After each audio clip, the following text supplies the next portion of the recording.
สบายดีน้องพ่อแม่พี่น้องของปลายเมื่อสู่ผู้สู่คนตอนนี้เฮาก็มาในงานบุญเฮือนหินเนาะเมืองไซโพธิ์ทองแขวงสะวรรณเขตเนาะสิเป็นจังได๋ก็ที่ถ่ายภาพบรรยากาศภายในงานให้ชมเนาะพ่อแม่พี่น้องไปติดตามชมนำกันเลยเนาะพ่อพี่น้องเนาะ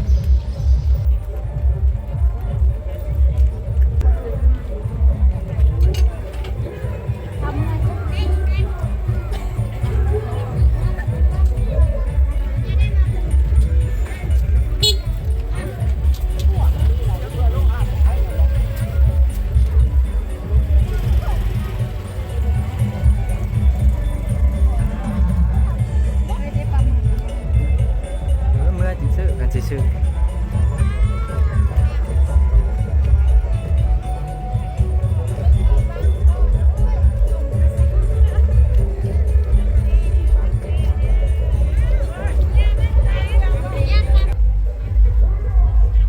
ของอยู่ของกินกับหลายเมนูพี่น้องมีแต่แนวเป็นตาแซ่บใครอยากมากะมาซื้อเด้อพี่น้องเด้อ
บรรยากาศ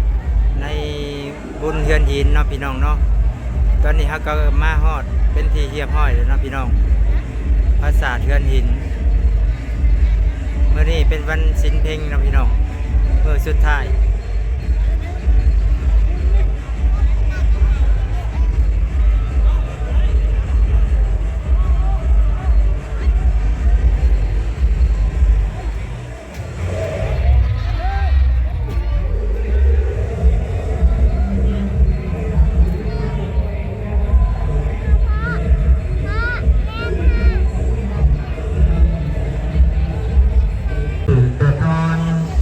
บัดนี้สิถ่ายภาพบรรยากาศภายในให้เบิ่งเนาะพี่น้องไปสิพาพี่น้องขึ้นไปเบิ่งว่าข้างในสิเป็นจังไดเนาะไปกินนำกันเลยเนาะพี่น้องเนาะนี่เป็นชีวิตที่ตามในเวลาเป็นที่ตายจากพระเอกด้วยใต้และตามเพื่อนดูดลมจนอยู่ได้ทุกคนคงตามเรื่องที่เดิมอยากที่เจ็บกระดานอยากที่เลื่อนลืมอยากต้องทำแบบจบเองหาแต่ยิ้มแต่ยันการซ้ำน้องนี่ว่าดันหลบเพื่อแฝงประจักษ์เก็บแฝงกำบัดดันน้าเวรนี้จากแต่ความถูกความจะป้องตาจุกลืมคนทั้งกายนั่งแต่กายเป็นที่เรานะใจทหารเด็กเล็กนะเด็กเวทใจจ้ะที่ได้ใจพอใจแต่เล่นเพิ่มมากเลย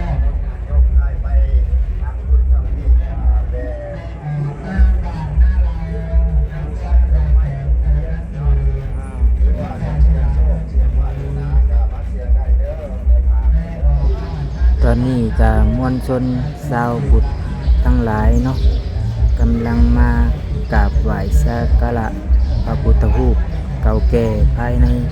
เรือนหินเนาะพ่อแม่พี่น้อง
นี่ก็คือภาพรวมบุญประสาทเรือนหินเมืองไชยโพธิ์ทองแขวงสะวรรณเขตเนาะพ่อแม่พี่น้องมาฝากติดตามเด้อพี่น้องเด้อที่รับชมคลิปขอบใจหลายๆเด้อพี่น้องเด้อ